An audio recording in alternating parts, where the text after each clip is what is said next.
Today, we're going to talk about the battle for your mind. And there's this really startling scientific discovery that suggests someone else might be winning without you even realizing it. So, let me just ask you something straight up. Who's really in charge of your choices? You probably say, I am, obviously. But what if I told you that science has found something that completely flips that idea on its head? 7 seconds, get this. In a pretty groundbreaking study, researchers could actually see your brain making a decision a full 7 seconds before you were consciously aware of it. They knew if you were going to press a button with your left hand or your right hand long before you chose. So, if you didn't make the choice, who did?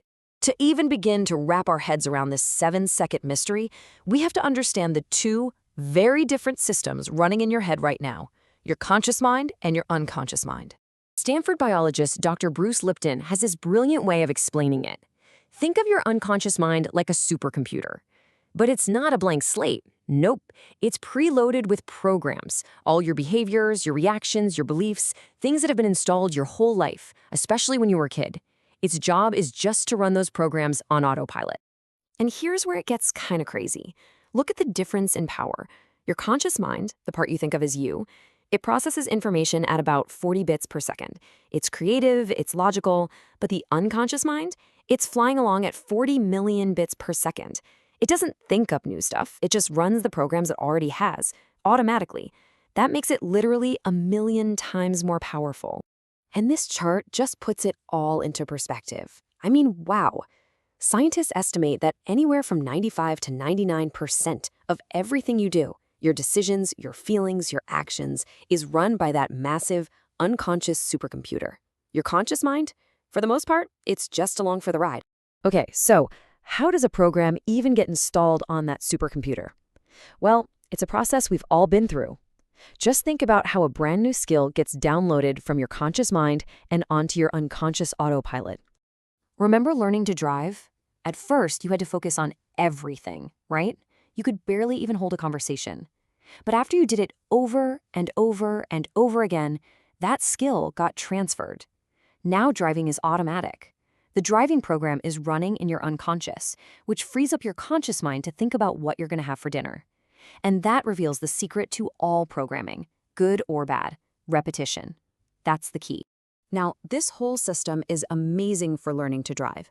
But that key, repetition, is also a massive vulnerability. It is the back door that allows your programming to be hijacked. So if repetition is the programmer, you really have to ask yourself, what am I repeating every single day?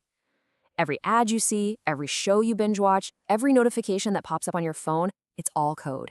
It's all programming your autopilot, installing beliefs and reactions, and it's doing it without your conscious permission. This quote just hits so hard. I mean, think about it.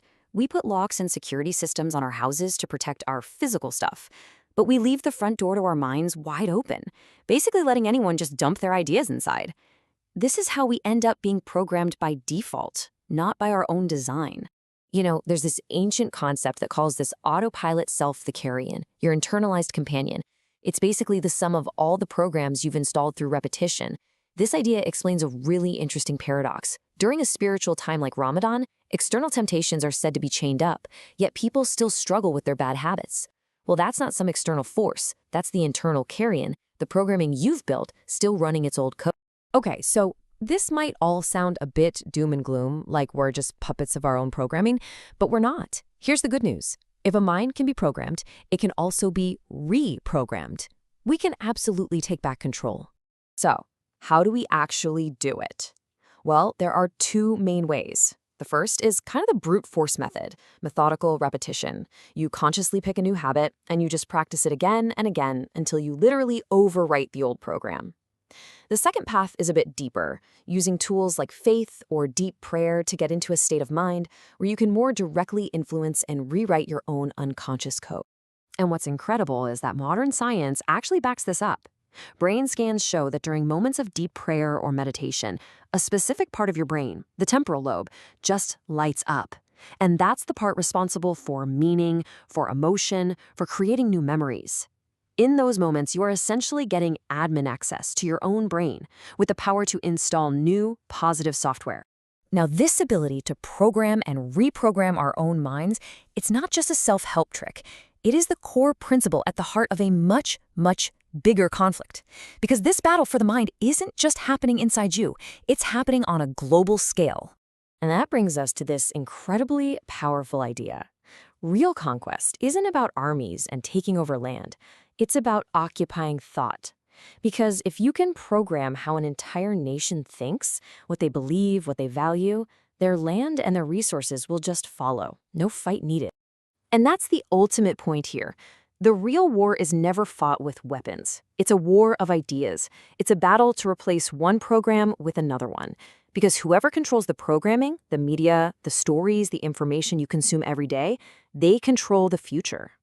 So we end up right back where we started, but now with a totally new perspective. Knowing what you know now about the power of your unconscious, about that 7-second delay, about all the forces trying to program you every single day, who is really in control of your mind? And maybe more importantly, what are you going to do about it?